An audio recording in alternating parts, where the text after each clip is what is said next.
Okay, AIPMT 1995 question. Which of the following is a dimensional constant?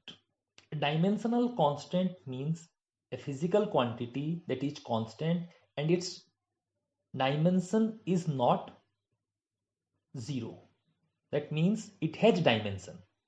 It is not dimensionless. It is not dimensionless, number 1, and it is a constant. दो चीजें इसके पास होनी चाहिए.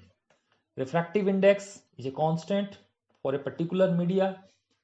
It changes according to media, but it does not have any dimension. Poisson's ratio also does not have any dimension. Relative density has no dimension because it is the ratio of two dimensions.